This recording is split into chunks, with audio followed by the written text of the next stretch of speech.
necessary forest. The animals that live in here are really great at camouflaging, so keep a sharp eye out. But yeah, up on the hill to the left is a bongo. Bongo are known as the ghosts of the forest because they are so rarely seen. And their horns are tilted backwards, so that when they're running through the brush, nothing gets tangled up in those horns. To the right is an okapi. They have striped legs that kind of look like a zebra, but are the only known living relative of the giraffe. And okapi are very shy and reclusive. The Western world didn't even learn about them until 1901. Over to the left, those light tan antelope are greater kudu. They are the second largest of the antelope species. Males have the largest horns out of any antelope. They're about 6 feet long. But those are females. They don't have any horns and they'd be pretty noticeable at that size. Over by this watering hole to the left, I do sometimes see a black rhino or two, but that's a pretty rare sight nowadays. There are less than 5,000 of them left in the world today. But there's one. Right where the rock wall meets that pile of rocks. Looks like a big smooth rock with a tail, and he's standing up back there. They are usually very solitary creatures, often found by themselves, but I actually see a second one over here, a little bit closer and a little better angle. And they can weigh up to 3,000 pounds. But they are unfortunately poached for their horns, which are then sold on the black market for things like medicinal purposes. But they're made out of keratin, just like your hair and fingernails. So they're really not great for healthcare. And since they're just like your hair and fingernails, that means they can grow back if they get cut off. So it's pretty pointless that 2 to 3 per day are hunted for those horns. Now down here we have found a small stream. That means we're probably getting pretty close to the Safi River. There have been a lot of hippo sightings over there recently, so let's go check it out and see if we can find any. Now, I would recommend keeping your eyes on the water when we get there, because hippos do spend most of their days submerged. They can hold their breath for up to 8 minutes at a time. They're actually nocturnal animals, so while they spend most of their day just taking naps under the water, avoiding that hot sun, and might let them out and graze along the banks of the river. Yeah, there are 2 in the water down there. They're kind of in a weird spot. We'll see if we can keep going and find some more. As everyone must remain fully seated at the entire safari once again, so stay fully seated for me, friends. Yeah, there's some more over to the left, no worries. And a group of hippos like this is called a bloat. Now they can weigh up to 5,500 pounds. They'll only eat about 80 to 90 pounds of food a day, which is not a lot for their body size. They also have very large teeth, but they're not much help when they're eating because they are vegetarians. Their teeth are used more for defense. They're very territorial and are considered the most dangerous animal in Africa. The birds on the island are pink-backed pelicans. They get their name because during mating season they get a pinkish coloration. It's kind of like they're blushing for their one true love. But my favorite thing about hippos is the noise that they make. It's called a wheeze honk, and it's exactly what you'd imagine it would sound like. But each wheeze honk is unique to each hippo, and so they can tell who's talking. Some are wheeze honk, some are honk wheeze. Just a wheeze, just a honk. You get the idea. Well, when over to the left, those are Nile Crocodile. Wow.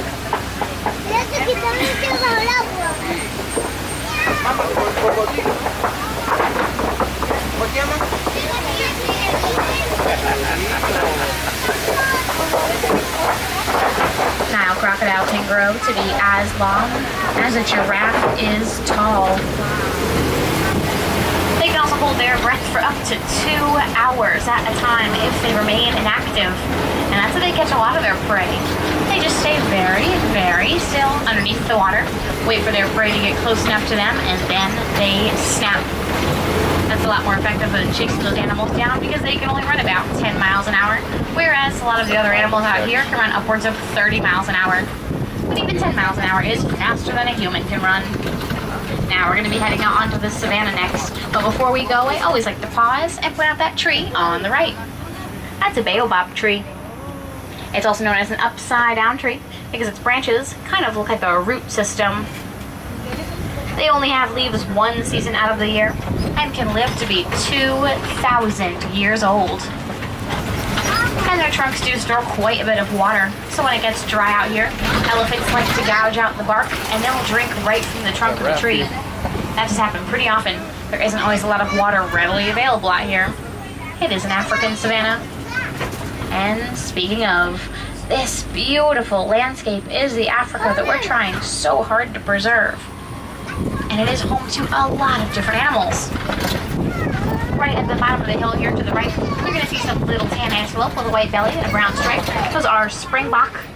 And just behind them are some white bearded wildebeest, larger silvery animals.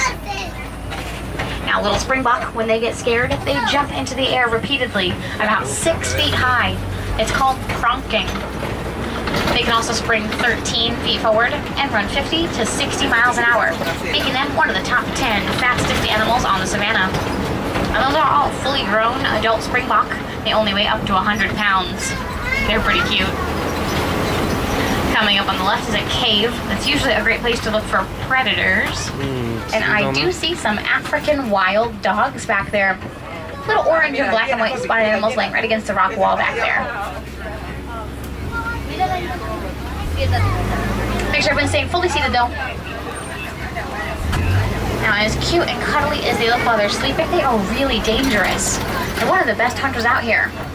When hunting, African wild dogs have a success rate of 90%, whereas lions only have a 10% success rate. In fact, they are better hunters than lions, cheetahs, and hyenas combined. They hunt in packs to take down animals much larger than they are, and their bite can break bones, just like a Nile crocodile. They are not exactly a lap dog. Over here, we're going to be driving in between some tall spires of dirt. These are termite mounds. They bake in the sun until they're as hard as cement, and then elephants like to use them as scratching posts. Once they're all worn down from the elephants, a smaller animal like the springbok will hop up on there. We use them as lookouts for lions in the tall grass. On average, they're about 8 feet tall, but there has been some recorded that are 30 feet high in more tropical areas. As a reference, giraffe are around 20 feet tall. So that's a giraffe and a half.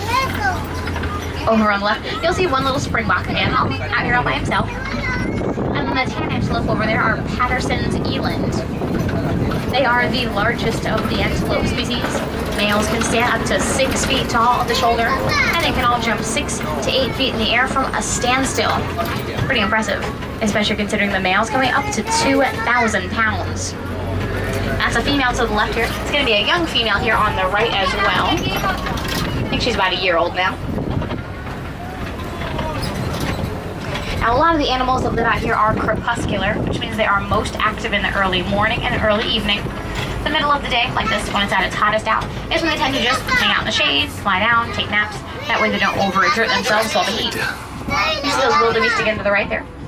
Wildebeest in Afrikaans does mean wild beast, but they're also known as gnu, spelled G-N-U, and that mimics the sounds that they make. It's kind of like cows move, but a lot lower. And then over this way is going to be a whole tower of giraffes. I ain't moving. And she's going to stop in the road. Pretty typical for them. Now these are all Maasai giraffe.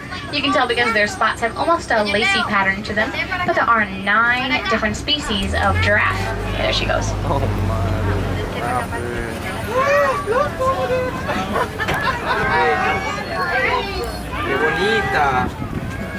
Now giraffes are the tallest animal in the world, and they do have the same amount of vertebrae in their necks as humans do. 7. They also have the highest blood pressure out of any animal, and their heart is 2 feet long and weighs 25 pounds. Up here on the left are going to be some of the younger giraffe out here. They're about 2 years old now, but it does take them about 3 years to be fully grown, so they are still just a little bit smaller. Yeah, you can't do that, man. You can't offer them food. Please keep everything inside the truck, friends. Do not try to feed the animals. These are wild animals, not your pets at home. Now over this way, it looks like there are a lot of knocked over trees and branches. That's a good sign elephants have come through. So just keep your eyes out. We are going to be heading into elephant country. But I also have been seeing a family of mandrills running around here recently. So we've been calling this area Monkey Point. So let's just see who we can find.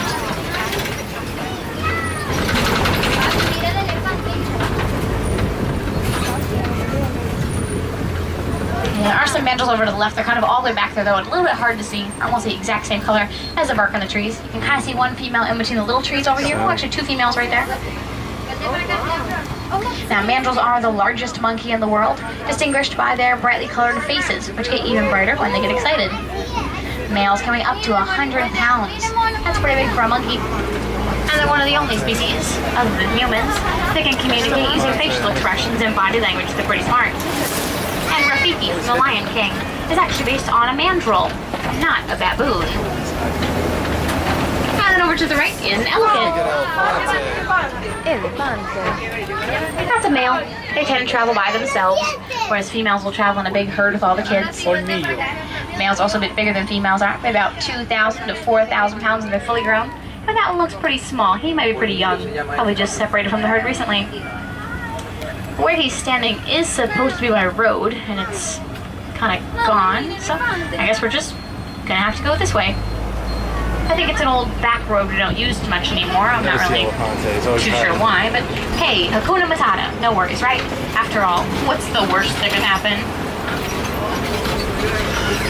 Alright, this bridge doesn't look all that sturdy, but I've been over plenty of bridges like this in my time here, and I'm still around, so everyone just hold on tight. I'll go nice and slow. These things just look a lot worse than they actually are.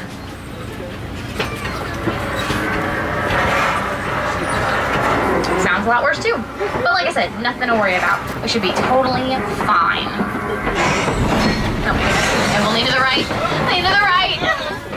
It worked. It worked. Alright, well we are just going to pretend that nothing happened, and we are not going to tell the warden about that. Never happens. We did find some red clay that's over here. That is probably why the elephant was hanging around. They get a lot of the nutrients they need from this red clay. They use it kind of like a multivitamin and just supplement their diet whenever they need to. And it looks like there are a lot of tusk marks in the clay over here. A lot of footprints as well. That might even mean there's a herd of elephants around. Oh, you can see some more over there. But I think we can get a little bit closer. Now, elephants are the largest animal on land, but they do have very sensitive skin. And they can get sunburnt just like we can. So they use their trunks to pick up dirt, mud, clay, whatever they can find really. And they toss it on their backs to technically have natural sunscreen for them. Oh my. Or just place one little stick. That was pretty cute. That was cute. Their trunks are also very impressive. They have about 40,000 different muscles in them, so they're very agile and strong. They can also hold 5 gallons of water in them, whether it's to drink or to splash themselves. And a group of elephants like this can be called a herd, but it can also be called a parade, just like in the Jungle Book. All those elephants. And there is a little baby elephant over there. She's right next to the baobab tree. Baby. Elephants do have the longest pregnancy out of any animal.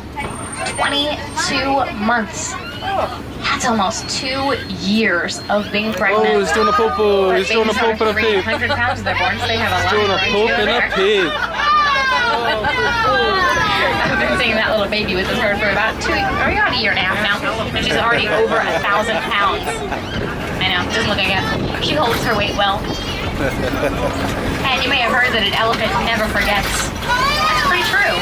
They have great memories. They can remember events, places, even elephants in different herds. They're very, very smart. On the opposite end of that spectrum, over to the left are greater flamingo. They are the largest of all the flamingo, standing about 5 feet tall when they're fully grown. They're also the lightest colored pink, but they're actually pretty gray in color when they're hatched.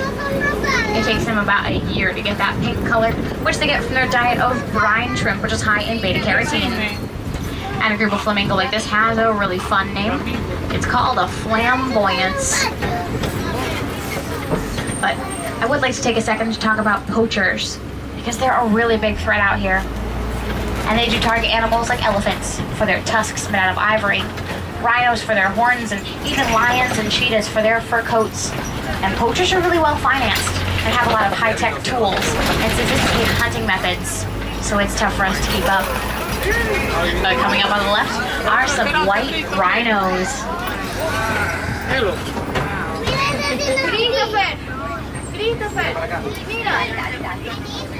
Now, white rhinos are a lot more social than their cousin, the black rhino. They're usually found in a big group called a crash, which is a pretty appropriate name because they don't have great eyesight. but they do have really great hearing. That's why also them moving their ears around a lot. It's that they can hear all around them. And they are a bit larger than black rhinos are. They can weigh up to 5,000 pounds, whereas black rhinos are once again about 3,000 pounds.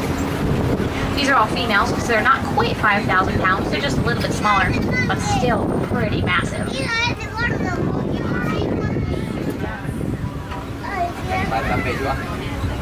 And then coming up on the hills to the left, I have been seeing some cheetahs lurking around, but you will have to look extra carefully because cheetahs are really great at camouflaging, especially in backgrounds like this one.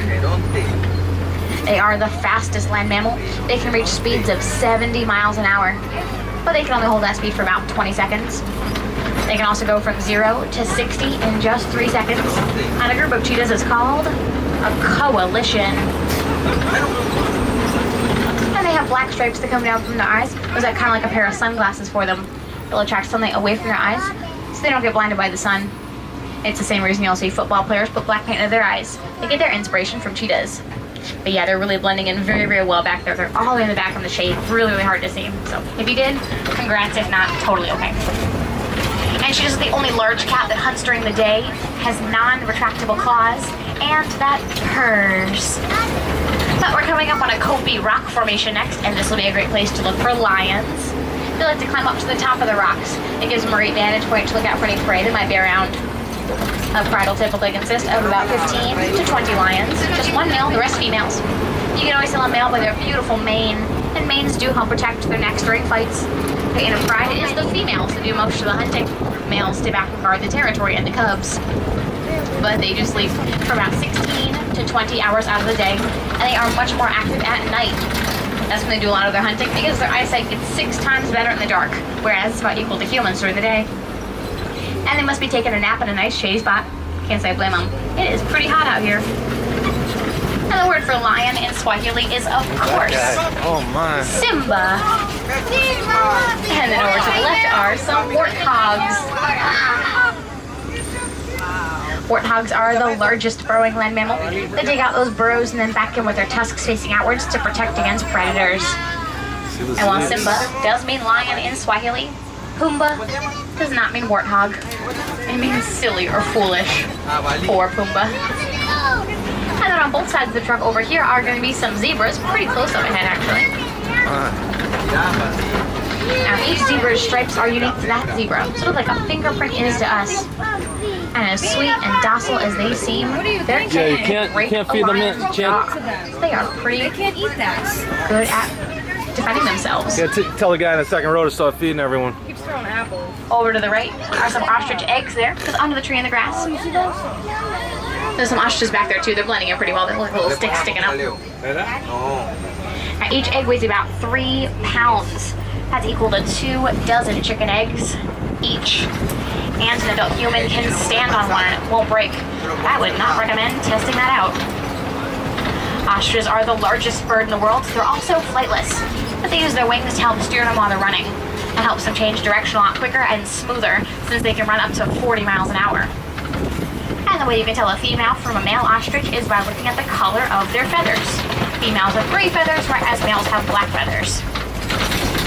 And you may have heard that they stick their head in the dirt when they get scared, but that's not quite true. They will put their faces very close to the ground, but usually if they're scared, they'll just run away. They're a little bit smarter than that. Not much, but a little bit. Over on the right are some yellow-billed storks. They're carnivorous birds. They'll eat lizards, fish, frogs, but even other smaller birds. But I would like to talk about conservation a bit more because it is so important to us out here. Because a lot of the animals we saw here today are endangered and some are on the brink of extinction and they need your help. Because some